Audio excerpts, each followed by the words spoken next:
Il nous faut une Ukraine forte, une Europe forte et une alliance forte.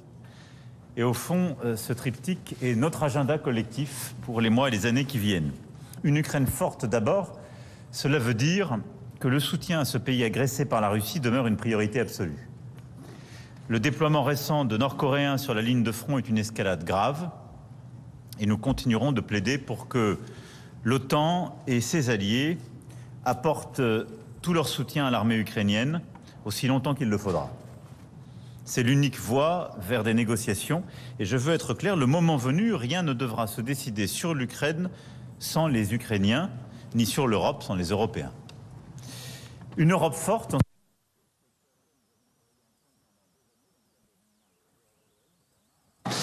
Mais que nous devons aussi bâtir et chercher dans le cadre de l'Alliance en construisant ce pilier européen de notre sécurité transatlantique.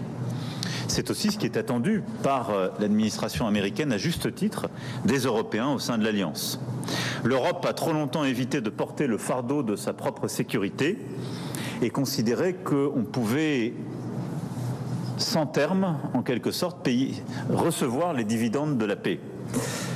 Ça n'a jamais été le cas de la France. Je me réjouis que tous aujourd'hui soyons déterminés à dépenser plus. Les 2 lois de programmation militaire que nous sommes en train de terminer auront doublé le budget des armées. Mais au-delà de cela, c'est cet agenda d'autonomie stratégique européenne qui permet d'avoir plus d'argent, de bâtir des capacités, une autonomie des Européens et une capacité à coopérer au sein de l'Alliance avec nos alliés non européens.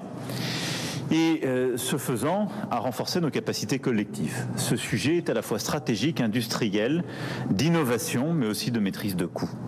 Cette Europe forte dans la durée nécessite en effet une base industrielle européenne renforcée, avec des emplois pour nos citoyens et des bénéfices pour l'ensemble de nos sociétés. C'est la condition pour un effort durable et nous devons œuvrer collectivement en ce sens. Cet effort de montée en puissance des Européens doit faire travailler ensemble OTAN et UE, et je vous sais particulièrement attaché à cela, et en tout cas avec toutes les compétences pour le faire et réussir. Enfin, c'est une alliance forte que nous voulons, capable de dissuader nos ennemis, avec des plans de défense modernisés, des capacités renforcées, des matériels interopérables et une mobilité militaire facilitée sur le territoire européen. Nous prenons très au sérieux le renforcement de la posture de défense et de dissuasion de l'Alliance. Notre dissuasion nucléaire, que nous modernisons, y contribue. Le flanc est de l'Alliance constitue désormais la première zone de déploiement de forces françaises, avec notre présence en Estonie, en Roumanie. Et nous devons en même temps nous adapter aussi aux nouvelles menaces de plus en plus diverses, déterritorialisées, comme celles qui se déploient dans le cyber, le spatial ou le champ informationnel.